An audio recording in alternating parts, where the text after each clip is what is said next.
नमस्कार दोस्तों, आज की कहानी का शीर्षक है जमींदार और उसकी कटार।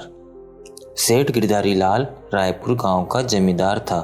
उसके पास ढेर सारे खेत थे जिन पर काम करने के लिए उसने बहुत से मजदूरों को बहाल कर रखा था।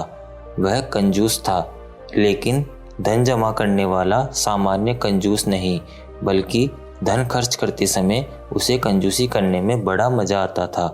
वह मजदूरों को पूरी मजदूरी नहीं देता या किसी बहाने से दूसरे दिन पर टाल देता था। बेचारे गरीब मजदूर इसलिए चुपचाप रह जाते थे कि कहीं और उन्हें शायद काम न मिले। चालाक सेठ किसी शुभ दिन या त्योहार के दिन का इंतजार करता और उस दिन मजदूरों को बुलाकर उनकी मजदूरी का केवल एक हिस्सा ही देता। वह भी इसलिए देता था ताकि मजदूर उसे गाली गलौज न दे। मजदूर बेचारे इसलिए चुपचाप थोड़ा सा खुश हो जाते कि कम से कम एक दिन तो उन्हें भरपेट खाना मिलेगा, और यह आशा लगाए रहते कि एक दिन सेठ उनका सारा बकाया तो चुकाएगा ही। आखिर वह इतना गरीब तो नहीं हो जाएगा कि उनकी मजदूरी ही न दे सके, क्योंकि उसके पास तो काफ़ी धन है।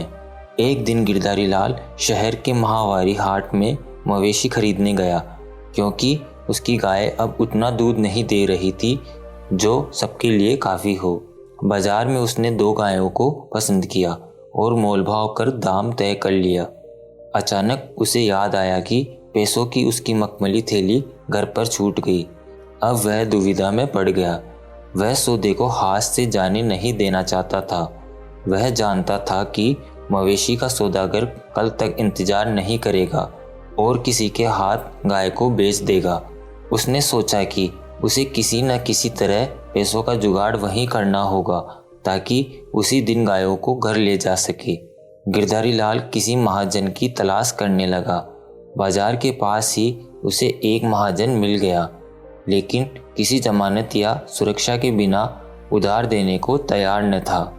सेठ के पास उस समय सोने की मुठ वाली कटार थी जो उसके दादा ने भेंट में दी थी। घर से बाहर जाते समय डाकुओं के डर से वह इसे हमेशा अपने पास रखता था। सेठ गिरधारी लाल ने अपनी कटार दिखाते हुए महाजन से कहा, यह हमारी पुश्तैनी कटार हमारे दादा की भेंट है। यह हमारे लिए अमूल्य है, साथ ही इसकी मुठ सोने की है, लेकिन लाचारी है, इसलिए इसकी जमानत में देने को तैयार हूँ।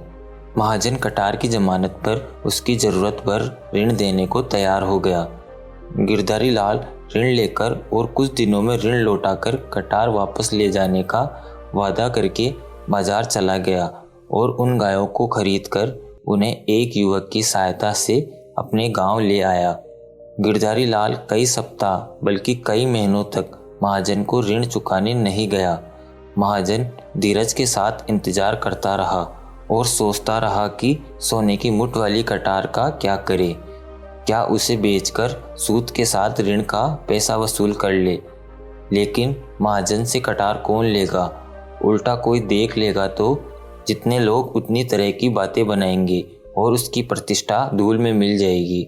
इसलिए वह चुपचाप रहा और उसने जमींदार के पास अपने नौकर को भेजने का निश्चय किया। जब नौकर जमींदार के पास आया तो वह घर पर नहीं था। नौकर वापस चला गया।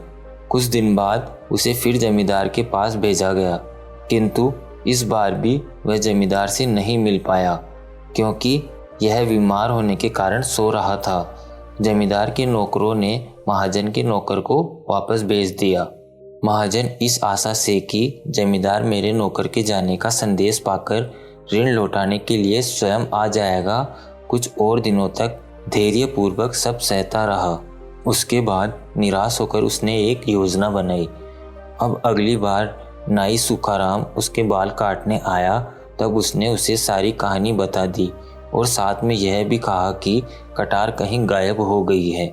अच्छा यही होगा कि जमींदार ऋण वापस कर अपनी कटार लेने न आए।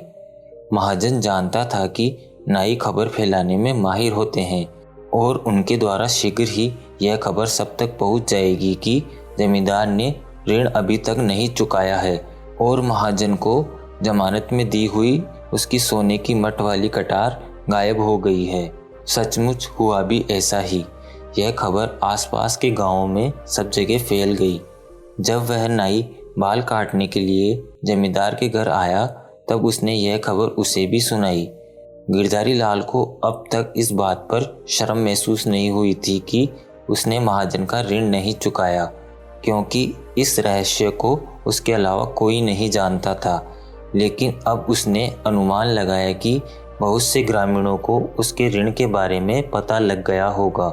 इसलिए उसने अपनी प्रतिष्ठा बचाने के लिए निश्चय किया कि वह महाजन के पास जाकर यह कहेगा कि पैसे वापस लेने हैं तो मेरी कटार लौटा दो। यद्यपि उसे पूरा विश्वास था कि उसे एक पैसा भी खर्च नहीं करना पड़ेगा, क्योंकि कटार खो जाने के कारण महाजन उसे लौटा नहीं सकेगा। फिर भी वह महाजन के पास काफ़ी पैसे लेकर गया। महाजन के घर पर जब जमींदार को यह बताया गया कि उसकी कटार चोरी हो गई है तो उसने खूब हल्ला मचाया। किसे विश्वास होगा कि महाजन जमानत के लिए कटार रखेगा। उसने ऊंची आवाज़ में चिल्लाते हुए कहा। उसने सावधानी पूर्वक सोने के दस्ते की जांच नहीं की। भला महाजन के घर से कटार कौन चुराएगा। वह और भी जोर से चिल्लाया। जमींदार भीड़ इकट्ठा करने के लिए महाजन का मजाक उड़ाते हुए ठहाकर हंसने लगा। जब सड़क पर काफ़ी भीड़ इकट्ठी हो गई तब जमींदार ने महाजन से कहा, क्यों नहीं घर के अंदर जाकर कटार की खोजबीन करते। उसे यह उम्मीद थी कि महाजन अंदर जाकर शीघ्र ही बाहर आ जाएगा और उसे यह कहेगा कि हिसाब बराबर हो गया और इस तरह ऋण का एक पैसा भी वापस करना नहीं पड़ेगा। महाजन दबते सहमते अंदर गया और बहुत देर तक बाहर नहीं आया।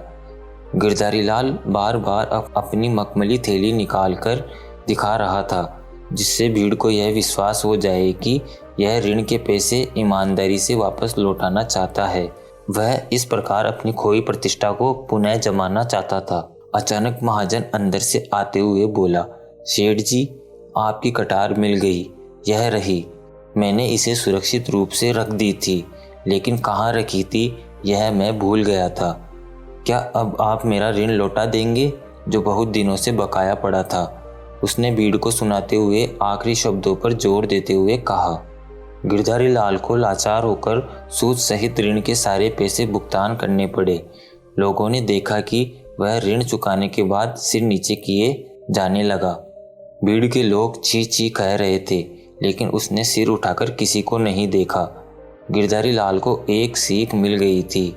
जिन लोगों को उसके अपमान और शर्मिंदगी से लाभ पहुंचा वे उसके खेतीहर मजदूर थे।